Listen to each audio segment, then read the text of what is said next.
Avant de creuser davantage le sujet de l'angoisse, Bertrand, je tiens à faire remarquer qu'il suffit parfois d'une ambiance un peu particulière pour déclencher ce sentiment d'angoisse. Bertrand, on trouve cette angoisse dès les premières pages de ton recueil. Celui-ci date d'il y a environ 10 ans. Peux-tu dans un premier temps nous en lire un extrait, et ensuite te sens-tu capable de cerner a posteriori ce sentiment qui t'habitait alors? Au milieu de l'effervescence humaine, au centre d'un cycle universel, en dehors de toute loi, un tourbillon de molécules s'arrête. Une main prisonnière, atrophiée, réduite à l'état de squelette habillé, une main suspendue, indépendante de la pensée. Les doigts, organes morts, reposent exténués sur le bois délavé. Des forces mystérieuses régentent là-bas. Les centres nerveux s'agitent. La volonté n'existe pas. Les influx sexuels sont bloqués. Dans la paroi d'une boîte crânienne, le papier reste blanc.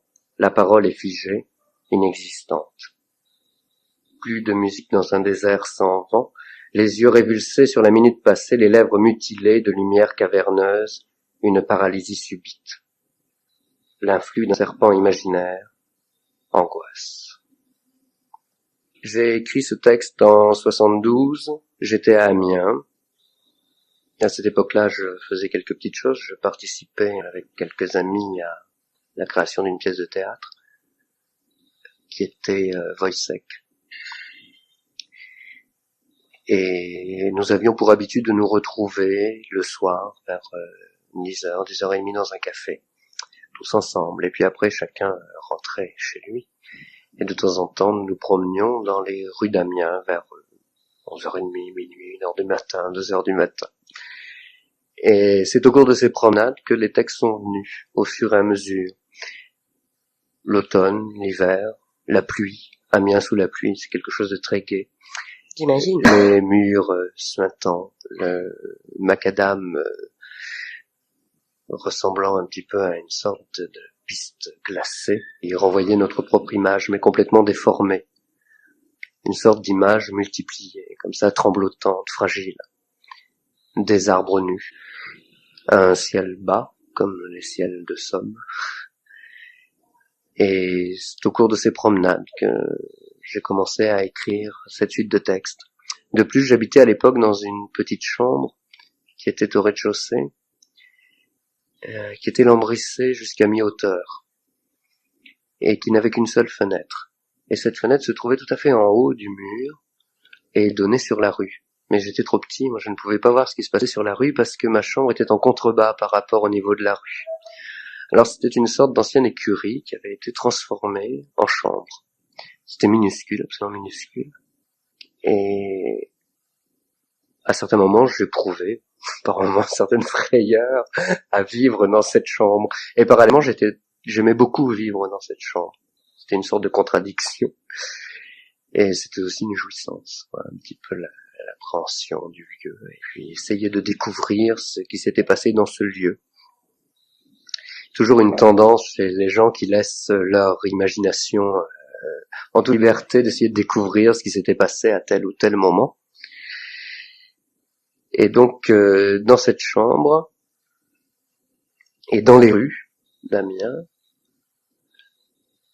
c'est là que j'ai, en fin de compte, composé la plupart des textes.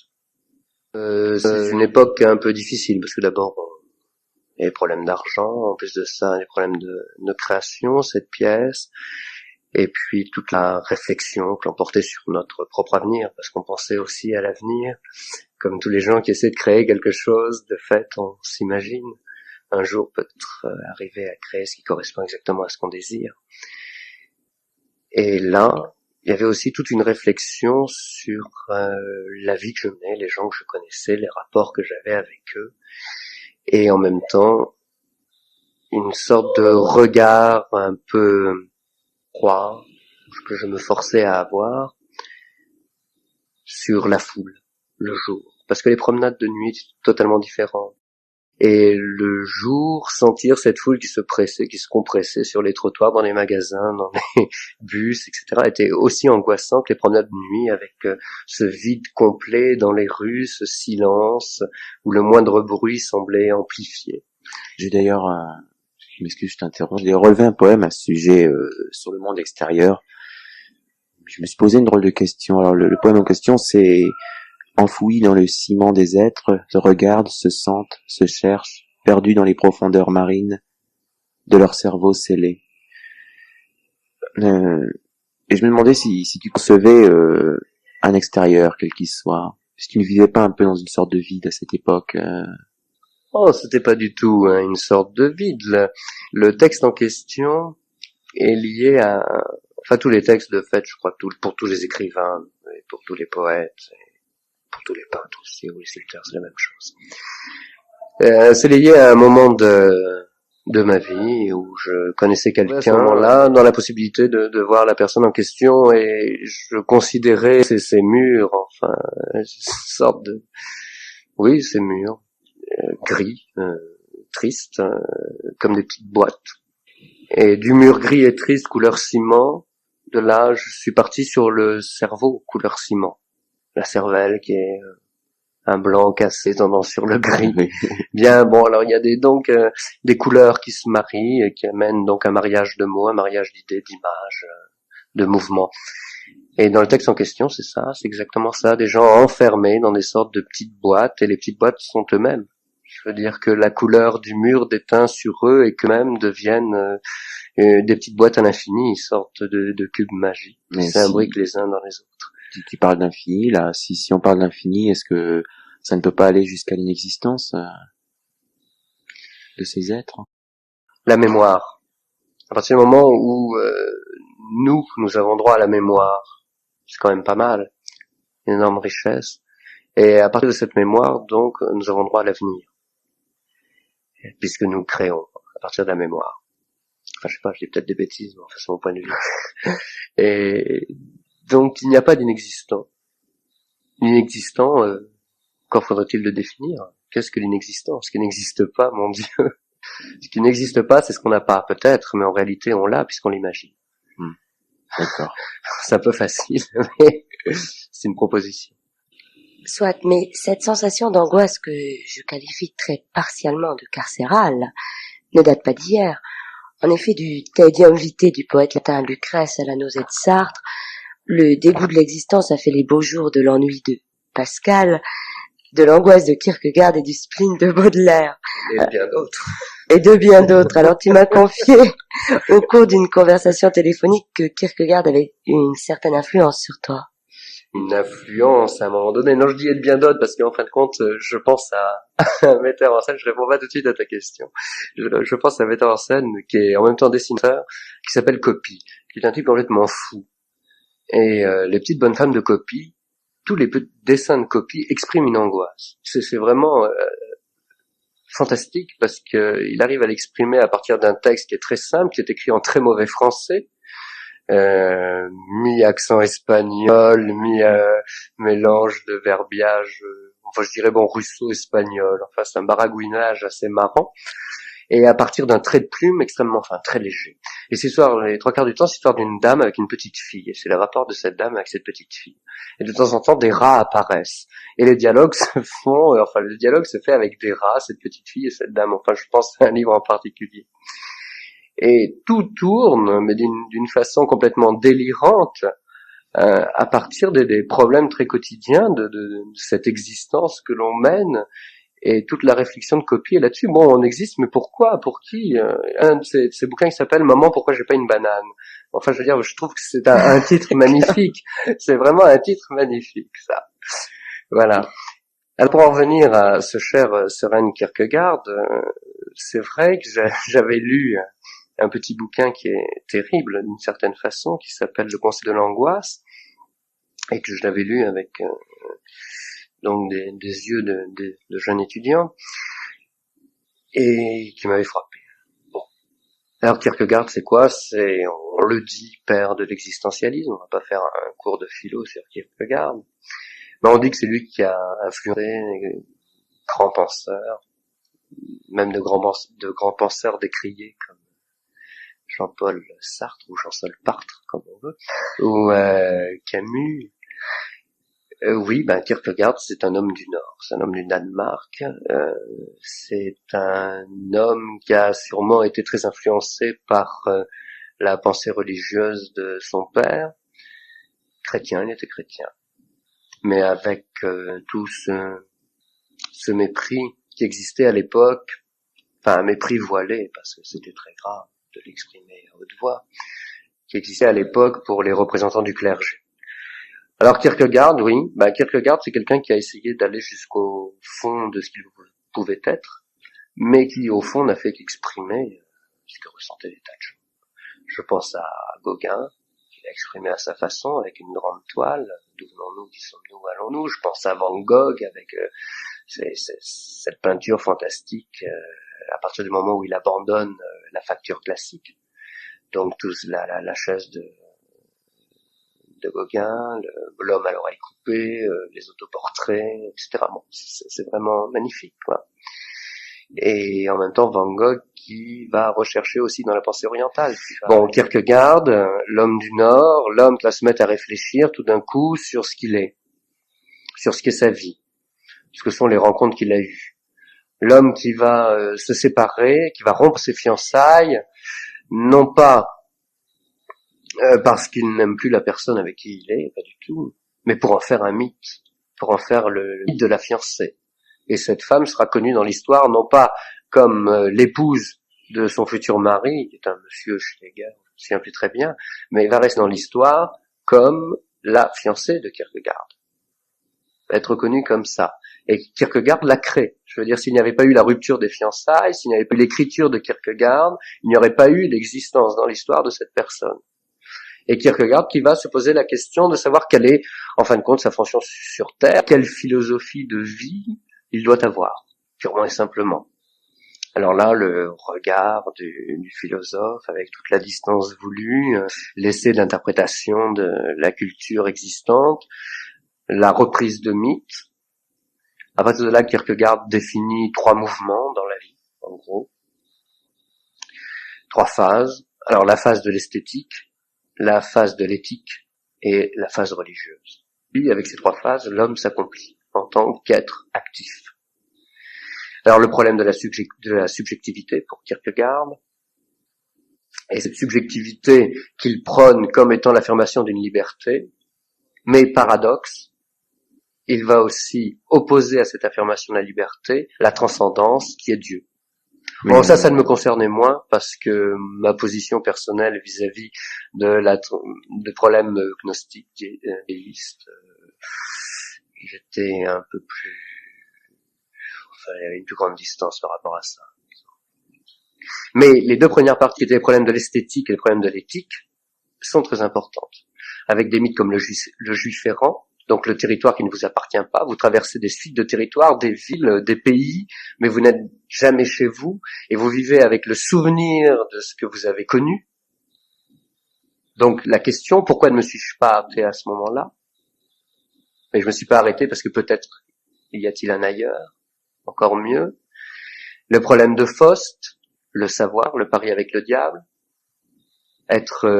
s'élever, l'homme s'élevant à la même puissance intellectuelle, psychique que Dieu, que son créateur, entre guillemets son créateur, c'est pas mon problème. Mais enfin, par rapport à Kierkegaard, donc le défi à Dieu, le défi de la connaissance, l'arbre de la connaissance, etc. Donc Faust, et puis la conquête avec Don Juan. Don Juan, c'est la conquête, c'est-à-dire l'homme qui va se battre toute sa vie pour un mythe. Le mythe de la femme en l'occurrence.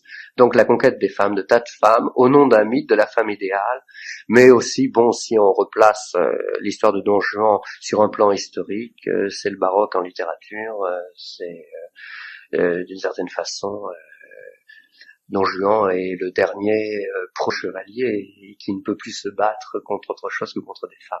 Mais ça, c'est le point de vue purement littéraire. Bon, par rapport à Kierkegaard, c'est la recherche de l'image de la femme. L'image de la femme, bon, est-ce qu'on doit aller plus loin, le mythe de la mère, etc. Ça, c'est un autre problème. Enfin, que nous aborderons tout à l'heure. Dans le Don Juan, il y avait quand même une connotation religieuse.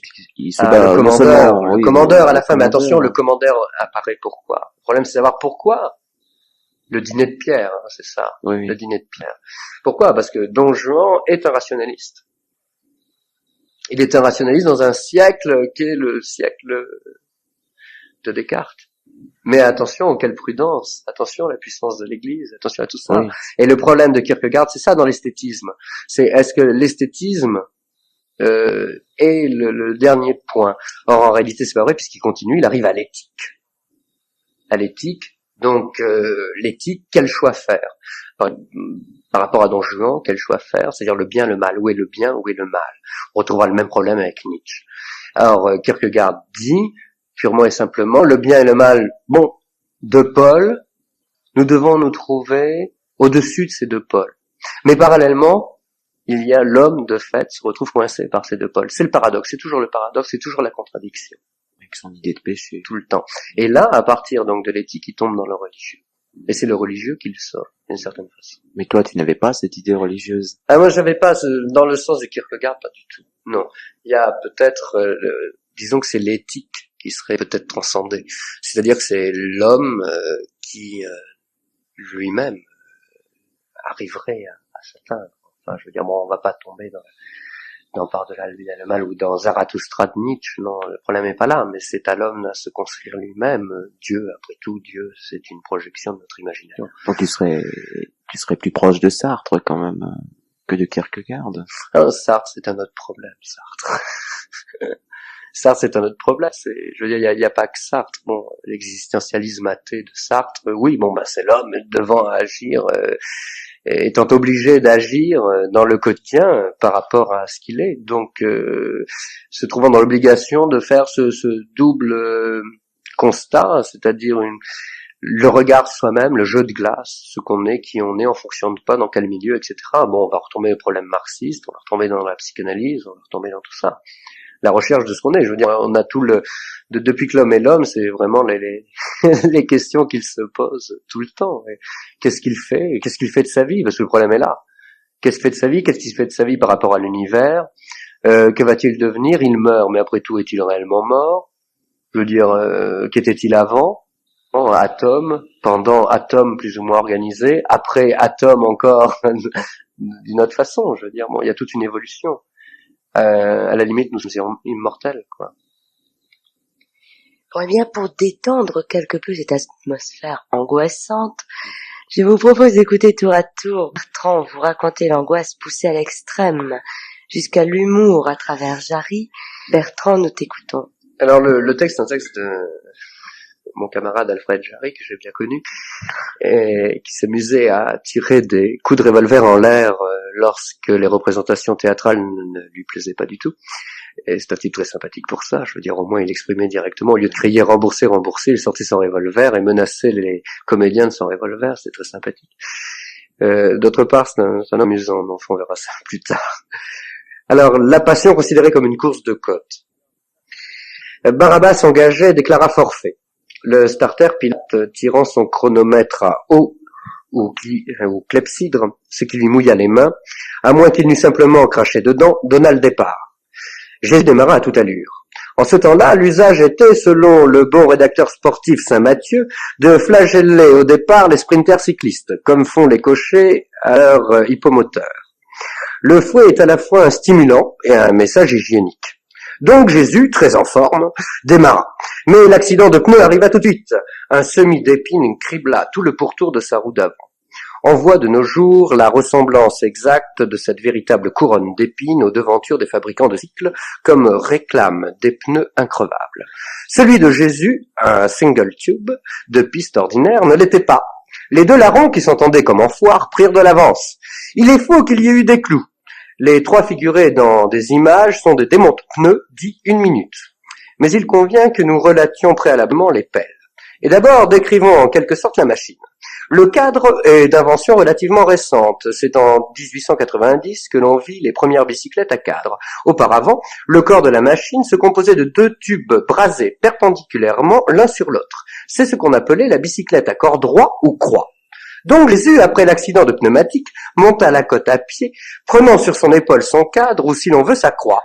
Des gravures du temps reproduisent cette scène d'après des photographies. Mais il semble que le sport du cycle, à la suite de l'accident bien connu qui termina si fâcheusement la course de la Passion, et que rend d'actualité presque à son anniversaire l'accident similaire du comte Zobrowski de la côte de la Turbie, il semble que ce sport fut interdit un certain temps par arrêté préfectoral. Ce qui explique que les journaux illustrés, reproduisant la scène célèbre, figurèrent des bicyclettes plutôt fantaisistes. Ils confondirent la croix du corps de la machine avec cette autre croix, le guidon droit. Ils représentèrent Jésus, les deux mains écartées sur son guidon, et notant à ce propos que Jésus cyclait couché sur le dos, ce qui avait pour but de diminuer la résistance de l'air. Notons aussi que le cadre ou la croix de la machine, comme certaines jantes actuelles, était en bois. D'aucuns ont insinué, à tort, que la machine de Jésus était une draisienne, instrument bien invraisemblable dans une course de côte à la montée. D'après le vieux hagiographe cyclophile Sainte-Brigitte, Grégoire des Tours et Irénée, la croix était munie d'un dispositif qu'ils appellent suppedanum. Il n'est pas nécessaire d'être grand clerc pour traduire pédale. Justin Bossus et Euricius Petinus décrivent un autre accessoire que l'on trouve encore, rapporte en 1634 Cornelius Curtius, dans les croix du Japon. Une saillie de la croix ou du cadre, en bois ou en cuir, sur quoi le cycle se met à cheval, manifestement la selle. Ces descriptions, d'ailleurs, ne sont pas plus infidèles que la définition que donnent aujourd'hui les Chinois de la bicyclette. Petit mulet que l'on conduit par les oreilles et que l'on fait avancer en le bourrant de coups de pied. Nous abrégerons le récit de la course elle-même, raconté tout au long dans des ouvrages spéciaux et exposé par la sculpture et la peinture dans des monuments ad hoc. Dans la côte assez dure du Golgotha, il y a 14 virages. C'est au 3e que Jésus ramassa la première pelle. Sa mère aux tribunes s'alarma. Le bon entraîneur, Simon de Cyrène, de qui la fonction eût été, sans l'accident des épines, de la tirer et lui couper le vent, porta sa machine. Jésus, quoique ne portant rien, transpira. Il n'est pas certain qu'une spectatrice lui essuya le visage, mais il est exact que la reporteresse Véronique de son Kodak prit un instantané. La seconde pelle eut lieu au 7e virage, sur le pavé gras. Jésus dérapa pour la 3e fois sur un rail au 11e. Les demi-douzaines d'Israël agitaient leurs mouchoirs au 8e. Le déplorable accident que l'on sait se lasse au 12e virage. Jésus était à ce moment deadhead, avec ses deux larrons. On sait aussi qu'il continua la course en aviateur, mais ceci sort d'autres sujets. Bertrand, nous parlions tout à l'heure de Baudelaire. La notion de spleen, je crois, a été importée en France par Diderot et a une origine assez peu noble. En effet, on parle à l'époque d'une bile noire génératrice de mélancolie. Alors, en élargissant quand même un peu, témoigner des limites de la condition humaine. Mais toi, où te situes-tu par rapport à cette notion? Par rapport au spleen. Oui. Ah, mais il y a Ferré qui dit quelque chose de bien sur le spleen. On dit qu'on va porter son costume chez le blanchisseur quand on a le spleen. Et je trouve que c'est pas mal. Parce que le spleen, eh ben c'est ça, c'est le fait de repasser son costume. C'est bien. Maintenant, comprenne qui pourra, qui voudra. Comme dirait Bobby de Pointe, comprenne qui pourra. Mais le spleen, moi j'aime bien le spleen chez Baudelaire, par exemple, dans Le Vitrier. Je trouve ça très très marrant. Le spleen de Paris. On imagine les rues de Paris avec les pavés et ce vitrier qui va avoir toutes ces glaces qui vont être cassées. C'est magnifique, c'est ça le spleen. Je malsain où le papillon meurt. Jour, je ne te connais point. Jour, vos ombres m'apparaissent de mes yeux éveillés. Je devine des noms, je devine des lèvres, et je me vois aveugle. Alors c'est un poème qui m'a assez déprimé, je dois dire. Si, enfin, m'arrêter si je me trompe, mais si je le comprends bien, ça ne sert à rien d'avoir des buts dans la vie. La recherche mène automatiquement sur le vide. Non, je parlais tout à l'heure, c'est Faust. C'est le problème esthétique. C'est le problème esthétique. Ouais, c'est Faust. Purement et simplement. C'est le fait de se dire que l'on apprend, on découvre, on enregistre, on digère. Et puis, pourquoi et en même temps, est-ce qu'on découvre assez? Est-ce qu'on apprend assez? Est-ce que l'on sait assez? Il faudra toujours savoir. Le mythe de l'humaniste est fini. Moi, je ne me sens pas capable de décortiquer un ordinateur. C'est dommage, j'aimerais beaucoup. Parce que ça me permettrait de comprendre pas mal de choses et aussi de dominer. Parce que le problème de la culture, c'est aussi ça, c'est aussi de pouvoir dominer. Mais dominer quoi? De dominer soi. c'est-à-dire savoir où on se situe. Maintenant, le texte aussi est fait d'images. Il est d'images et c'est un texte qui exprime ce que je ressentais justement dans cette petite chambre que j'habitais à l'époque. Prison, oui, la chambre me paraissait comme une prison à certains moments. Et d'autre part, il y a un terme, je sais pas le texte sous les yeux, les reflets glauques, éclairage malsain où le papillon meurt, oui, parce que à côté de ma chambre, il y avait un lampadaire. Et quand je rentrais chez moi, je voyais ce lampadaire. Et toujours autour de ce lampadaire, les papillons. Il y avait donc les papillons de nuit qui étaient là, et qui venaient s'écraser sur ce lampadaire. Et la connaissance, la découverte de la connaissance, c'est aussi cette jouissance de s'approcher d'un savoir, d'une découverte, et en même temps s'y les ailes, parce que après la connaissance, il y a d'autres connaissances, et encore, et encore, et encore, et encore. J'aimerais beaucoup arriver à me transformer en une sorte d'infiniment petit, une sorte de petit bonhomme absolument minuscule, qu'on pourrait pas voir au microscope, et qui pourrait se projeter hors de moi-même, rentrer par une narine, pourquoi pas, ou par une oreille, ou par ma bouche, j'en sais rien, et puis se promener dans mon cerveau, et puis visiter tous mes neurones, mes synapses, et puis voir un petit peu ce qui se passe là-dedans, pour essayer de savoir comment ça fonctionne, pourquoi ça fonctionne. Voilà. Il y a aussi ça. C'est l'histoire du papillon qui va s'approcher d'une source lumineuse et qui va se brûler à cette source. Mais le papillon est attiré automatiquement par la lumière. Est-ce qu'on est attiré automatiquement par cette recherche? Je crois que tout homme est curieux, a priori. Bon, peut-être je suis peut-être un doux planeur, j'en sais rien. Mais je pense que tout homme est curieux a priori. Je veux dire, pourquoi est-ce qu'il y a autant de gens qui jouent au tiercé? Tiens, bonne question, je vous remercie de me l'avoir posée. Pourquoi autant de gens qui jouent au tiercé? Parce qu'il y a le pari, parce qu'on sait pas, parce qu'il va y avoir l'angoisse. On connaît pas l'avenir. Est-ce que tu Alors crois le comble, c'est ça, justement. Le comble, c'est d'essayer de dominer cet avenir qu'on ne connaît pas. Et comment peut-on le dominer? Par la connaissance, quelle que soit cette connaissance. Et on sait très bien que c'est une sorte de mythe de Sisyphe. On est des Sisyphes. On va rouler notre rocher pendant X et X et X années, et puis on va se le reprendre sur la gueule régulièrement, et il faudra le remonter régulièrement. Quand tu prenais cette image des gens qui jouent au tiercé, oui, il me semble que tu es un peu un doux rêveur, parce que est-ce qu'ils tentent le hasard ou est-ce qu'ils visent le magot qui est au bout? Attention, c'est plus le jeu est quelque chose de plus subtil que ça. Dostoïevski l'a bien exprimé d'ailleurs dans Le Joueur. Le jeu est vraiment quelque chose de plus subtil que ça. Il y a cette sorte de fascination. Mais c'est un joueur à un autre degré, à un autre niveau, c'est sans les cartes, mais c'est la roulette. Quoi, les cartes? La roulette? Quoi de pire que la roulette? Ferré aussi, on parle de la roulette. 36 trous, on mise, il y en a qu'un. C'est ça la roulette. Et la roulette, bon, le tiercé, c'est aussi la roulette. Il n'y a pas 36 trous, il y en a 20, il y en a 14, il y en a 10, j'en sais rien. Bon, on espère gagner, mais ça m'intéresse pas. Je veux dire, le fait qu'on ait gagné ne m'intéresse pas. Qu'on n'ait pas gagné, c'est pas l'important. L'important, c'est de miser. L'important, c'est de se dire que peut-être on a réussi à bien deviner. Ou peut-être qu'à partir des lectures que l'on a eues, on est sûr de trouver. Mais il y a toujours une part de hasard, une part d'inconnu, et c'est cette part d'inconnu qui est intéressante. Dans la connaissance, c'est la part d'inconnu qui est intéressante. Par rapport à tous les chercheurs qui existent actuellement, qu'ils soient toubib, enfin médecins, ou scientifiques, ou tout ce que vous voulez, ce qui les intéresse, c'est ça. C'est cette part d'inconnu qu'ils vont essayer de grignoter au fur et à mesure. Bon, évidemment, le tiercé, ça sera grignoté rapidement, puisque l'après-midi, on se connaîtra les résultats. Mais enfin, c'est la démarche du joueur qui est intéressante. Or, le chercheur, c'est aussi un joueur. Parce que dans le chercheur, il y a une part d'intuition. Il n'y a pas que des calculs rigoureux, il y a aussi l'imagination. Et c'est cette imagination qui, moi, me fascine, personnellement. Parce qu'on ne sait pas de quoi elle est faite. D'accord. Oui, j'aimerais vous répondre par une réflexion de René Daumal, qui n'avait rien d'un optimiste puisqu'il a pratiqué tour à tour l'occultisme, le suicide, les stupéfiants et le mysticisme. Je laisse l'interprétation de ce texte à votre appréciation. Ça s'intitule « Je suis mort ». Je suis mort parce que je n'ai pas le désir. Je n'ai pas le désir parce que je crois posséder. Je crois posséder parce que je n'essaie pas de donner. Essayant de donner, on voit qu'on n'a rien. Voyant qu'on n'a rien, on essaie de se donner. Essayant de se donner, on voit qu'on n'est rien.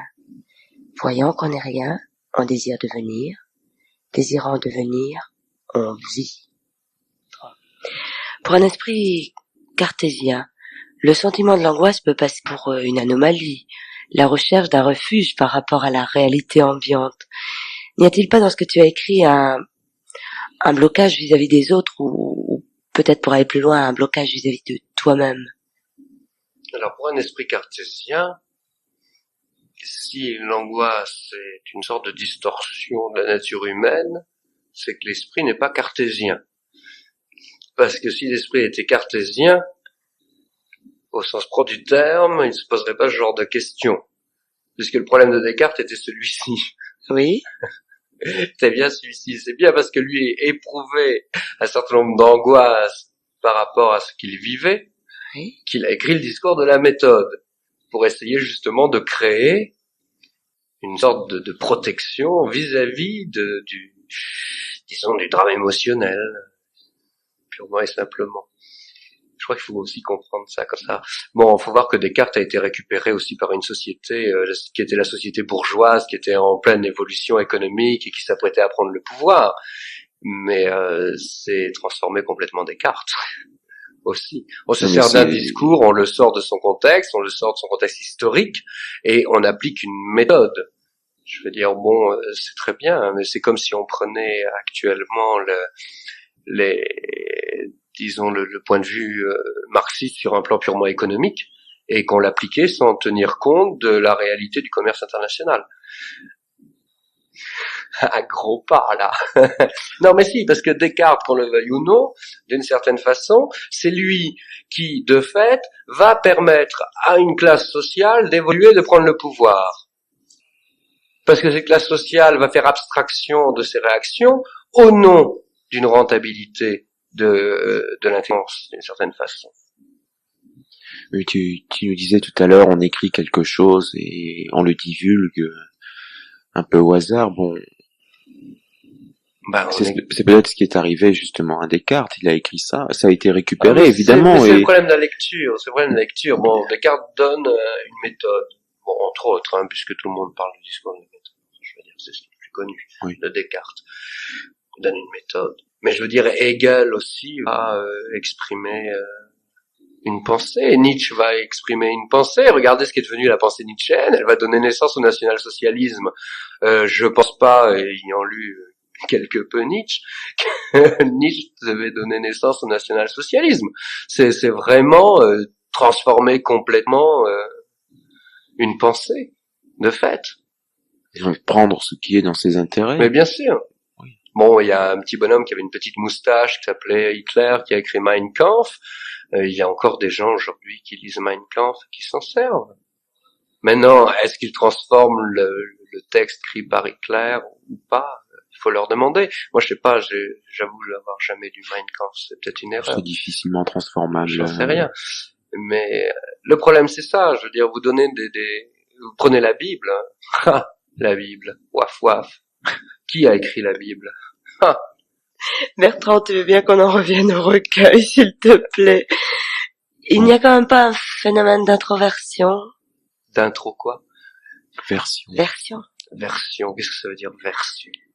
Faire une version, traduire. Oui, si, on se traduit. On se traduit intérieurement. Tiens, pourquoi pas? Introversion, une façon de se traduire intérieurement. Il aura appris quelque chose. C'est amusant, ça. Mais en réalité, c'est pas vrai. Enfin, en réalité, c'est vrai et c'est faux. Oui, mais est-ce qu'on peut être à la fois derrière la fenêtre et se voir passer dans la rue? Mon Dieu, il est glaçant. C'est ce qui s'appelle se faire piéger, effectivement. Tu refuses tout dialogue dans ce sens-là, est-ce que Non, je refuse pas tout dialogue dans ce sens-là, je comprends le sens de la question. Je refuse à ce que l'on considère le créateur, quel que soit ce créateur, que ce soit un poète, un écrivain, un peintre, un sculpteur, un cinéaste, ou un dramaturge, ou même un acteur de théâtre qui crée à sa façon, ou un chanteur. Je refuse à ce qu'on considère ces individus comme des individus anormaux. Purement et simplement. Mais anormaux en tant qu'humains, je veux dire, ils ont 2 pieds, 2 bras, 2 yeux, 2 oreilles, etc., une bouche. Bon, ils mangent, ils boivent, ils font l'amour, etc., comme tout le monde. Et je refuse absolument à ce qu'on considère les créateurs comme des gens anormaux. Ce sont peut-être des gens qui ont eu une formation ou qui ont eu une possibilité à être à l'écoute des autres et de fait d'eux-mêmes. Bertrand, il me semble que tu pratiques parfois un humour poussé à l'extrême, mais j'aimerais quand même me référer un peu à ton recueil en réponse à cet humour. Et tu en as parlé de l'humour dans ton recueil, je lis. L'humour est toujours de rigueur quand l'être sait ce qu'il est. L'humour est toujours de rigueur et si dur à porter. Alors tu le pratiques, mais il est si dur à porter?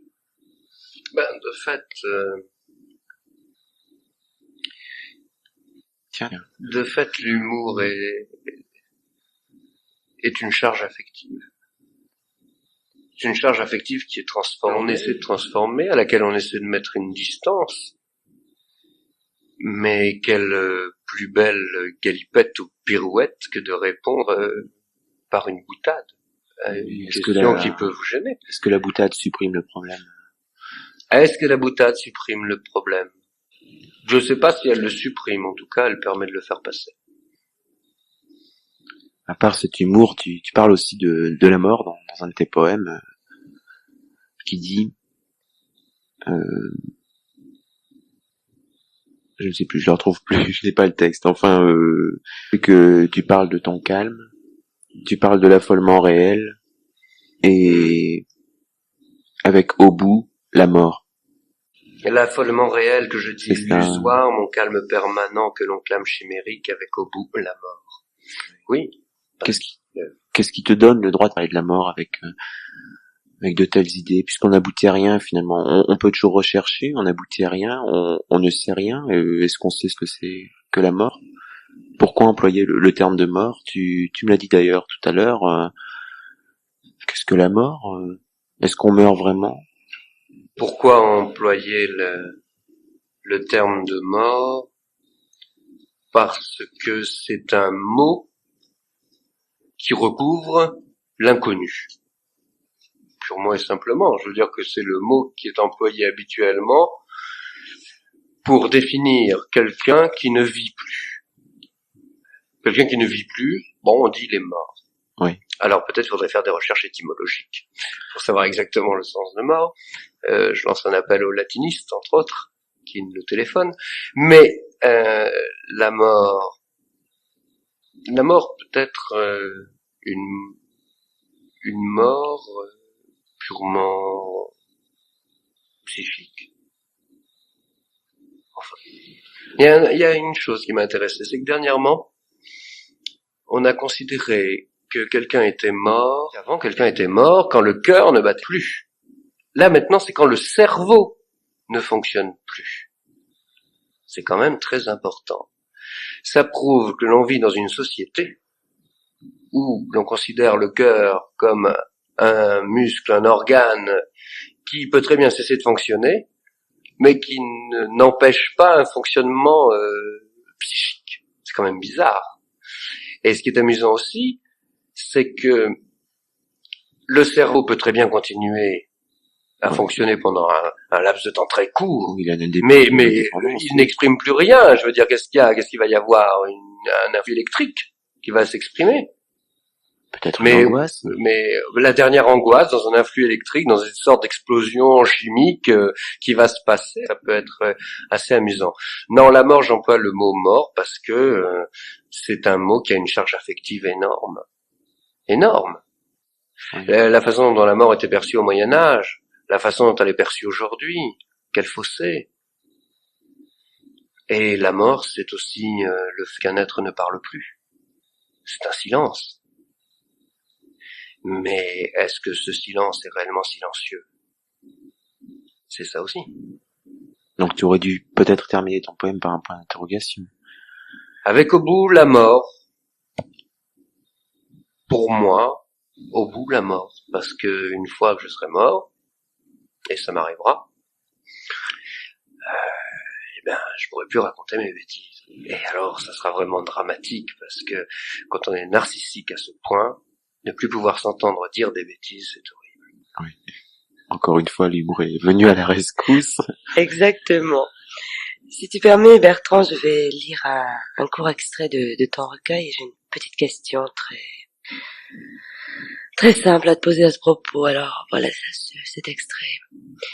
Au soleil, aux parents, main dispensant sa vie, main, que je maudis encore. Enfant reste caché, enfant reste enterré. Me détrompera si je fais une erreur, mais il m'a semblé que dans ce texte, comme dans beaucoup d'autres du recueil, il m'a semblé trouver des allusions à la mer et même au liquide amniotique. Était-ce là une envie de régresser, de revenir à l'état premier, peut-être pour lutter contre l'angoisse? De fait, c'est pas faux.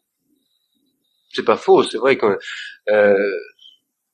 il est bien plus confortable de se promener dans un bain chaud, à l'abri du réel, de l'extérieur. C'est vrai. Sans penser surtout. C'est vrai, on n'a pas de problème. Enfin, on n'a pas de problème, est-ce vrai au fond? Les découvertes scientifiques, maintenant, bon, je reviens encore à ça, mais prouvent que le fœtus reçoit les informations, reçoit des informations. Bon, mais pour le moment, le fœtus n'est pas obligé de se promener dans les rues et à subir la parole de l'autre, ou le regard de l'autre, ou le toucher de l'autre, s'il n'en a pas envie. Bien que, de fait, il le subisse un peu, même à l'intérieur du liquide amniotique. Mais enfin, il est protégé. C'est vrai qu'il y a ce texte, non pas une régression, parce que c'est pas un problème de régression, c'est vrai qu'il arrive des moments où l'on a envie d'être protégé. Et protégé de soi aussi. Je sais pas, j'ai aucun souvenir de ma vie intra-utérine, alors je ne sais pas bien, mais peut-être que c'est vrai, peut-être que j'étais très bien là-dedans. J'ai trouvé également à la lecture des mots tels que je respire, illusion, douleur, fantôme, ainsi que l'expression ainsi jusqu'à l'épuisement, étalé sur le sol, heureux, je ris.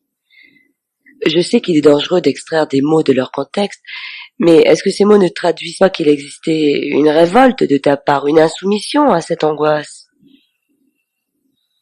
Je ne sais pas si on peut se complaire dans l'angoisse. Il faut quand même pas oublier une chose. C'est que l'angoisse, c'est une suite d'impressions douloureuses. Des gens qui font des ulcères. Donc qui souffrent réellement. Je veux dire, toutes les maladies psychosomatiques sont bien liées à quelque chose. Donc les gens qui se complaisent dans ce système d'angoisse sont des sadomasochistes. Bon, on l'est tous, mais alors là, un point vraiment important, je veux dire, faut vraiment être masochiste pour rire à ce point, ou alors c'est méconnaître en fin de compte la jouissance que l'on peut avoir dans cette angoisse. Peut-être qu'il y a une extrême jouissance à l'angoisse, mais on se la cache aussi, c'est pas impossible. J'ai eu le temps de retrouver la définition, la signification psychopathologique de l'angoisse. Je me permets de t'en faire part, Bertrand. La névrose d'angoisse est caractérisée par de l'inquiétude, de l'anxiété, de l'agitation, des fantasmes et des phobies, un sentiment de désarroi et d'impuissance devant un danger éventuel ou imaginaire. Voilà, c'est ce que je voulais dire. C'est un malade qui a écrit ça. Oh non, C'est psychiatre. Ça c'est très très très méchant. C'est très malvenu. Alors je croirais que tu avais une question à poser à Bertrand. Oui, une toute petite question à propos justement d'Alfred Jarry dont tu parles dans ton recueil. Et bon, on connaît pas grand-chose d'Alfred Jarry, on connaît simplement en théâtre Uburois, chose que beaucoup de gens connaissent de lui. Et j'ai perdu le mot. J'ai regardé mes petits papiers. C'est ça, l'absurde. Voilà, Jarry est un précurseur de l'absurde. Oui, mais c'est pour ça que je terminais mes textes en écrivant Jarry divinement. Oui. Bon, c'était un mauvais jeu de mots, mais je tenais à ce jeu de mots. de Jarry divinement. Et puis Jarry, ça représente un symbole. Purement et simplement, pour moi, c'était un symbole. C'est Jarry qui va donner naissance à des gens comme Arthur Cravant, des gens comme Zara, et qui va amener donc le dadaïsme, qui va déboucher sur le surréalisme. C'est ce que je disais. Qui va influencer. Jarry, oui. Qui va même influencer Apollinaire. Oui, il va influencer Apollinaire. Oui, mais Apollinaire, c'est autre chose. Jarry, c'était une sorte de symbole. Parce que c'était la farce, parce que Jarry renouait un peu avec Rabelais. Je veux dire, Ruburoy renoue un peu avec Rabelais, d'une certaine façon, quoi. Mais d'une manière plus caricaturale, plus grossière, plus amusante. Et il le disait lui-même, d'ailleurs, je crois qu'à la première représentation de Buroy en 1886, enfin, dans ces eaux-là, il a prononcé un petit discours dans lequel il disait, vous pouvez voir ça comme vous voulez, vous pouvez y voir justement un jeu de l'absurde, une remise en cause de beaucoup de choses, de l'État, enfin, énormément de choses dans la société, mais vous pouvez aussi le voir comme une farce que un potache fait à un de ses profs.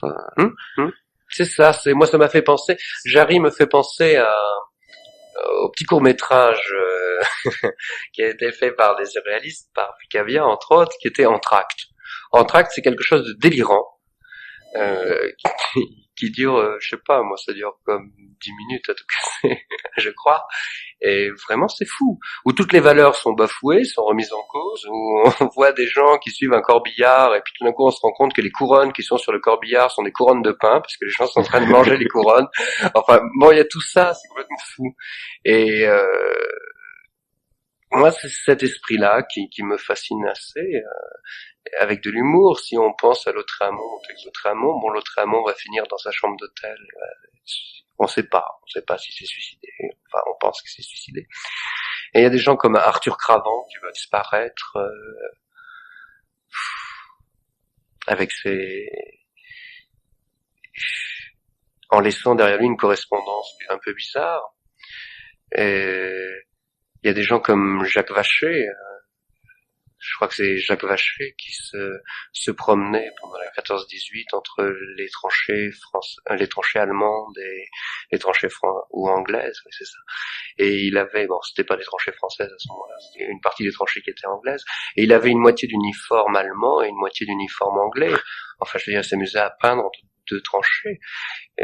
Bon, Cravant, lui, c'est un type qui va défier le champion du monde de boxe, alors qu'en boxe, il s'y connaît quasiment pas, et qui va faire une conférence à New York, qui va se faire virer, qui va se faire ramasser par les flics, parce qu'il va rentrer sur scène complètement ivre, et qui va disparaître dans le lac Titicaca. On sait pas ce qui s'est passé. Et il y a toute une flopée de personnages absolument fous, et qui me fascinent, réellement. Dans leur quotidien, dans leur vécu. Jarry fait partie de ces personnages-là.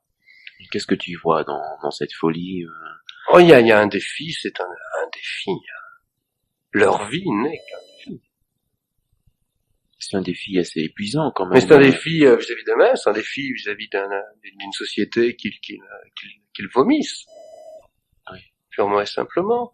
C'est peut-être le drame du mouvement dadaïste, c'est qu'il va terminer sur un défi pour le défi, et que des gens comme André Breton ou Aragon vont essayer de récupérer ce mouvement pour lui donner une finalité sociale, de transformation sociale. Oui. C'est pour ça que les surréalistes vont se rapprocher du Parti communiste à un certain moment, pour s'en éloigner rapidement, sauf Aragon, mais ça c'est son problème.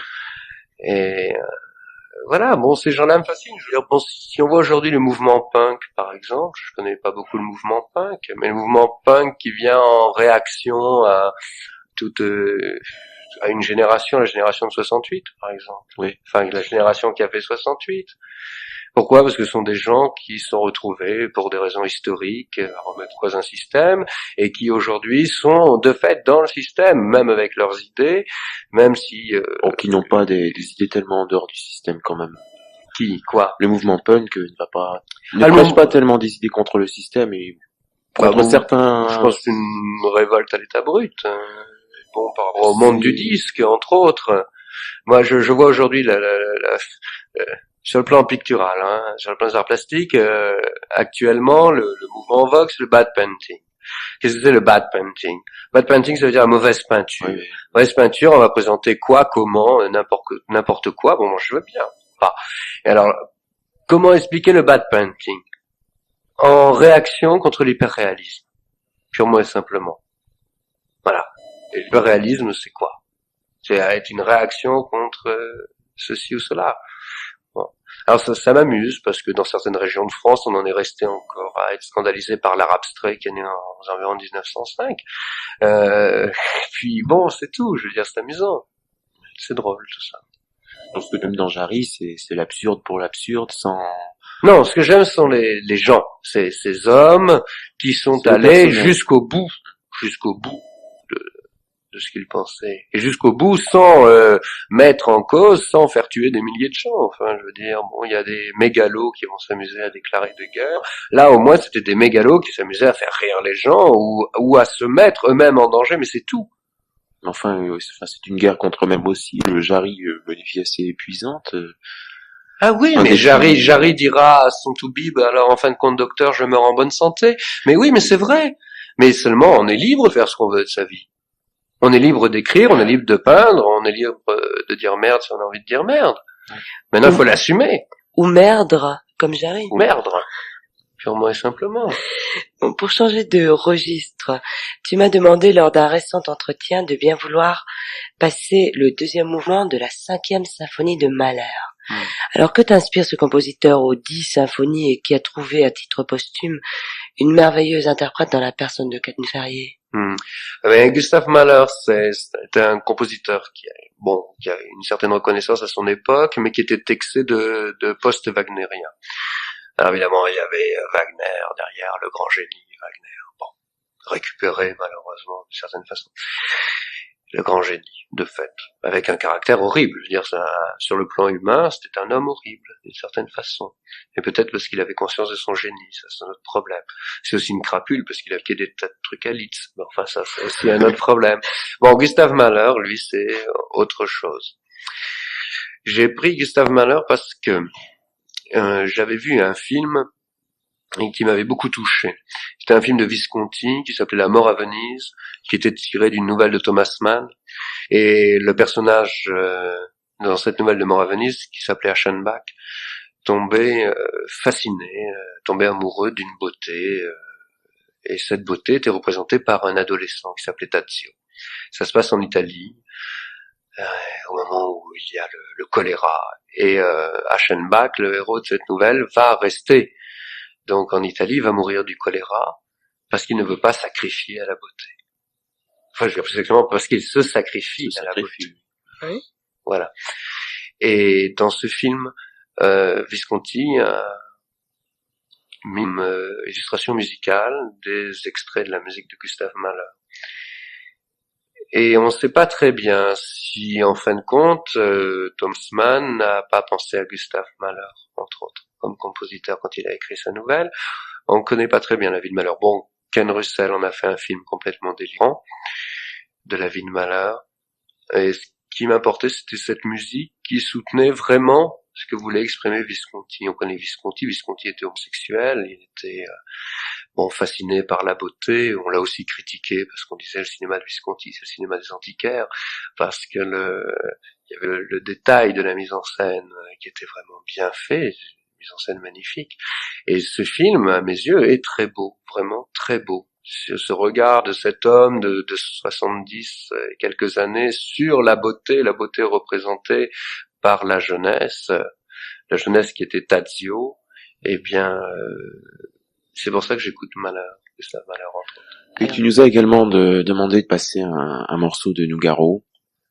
Et je sais que cela a un rapport avec l'inspiration chez toi.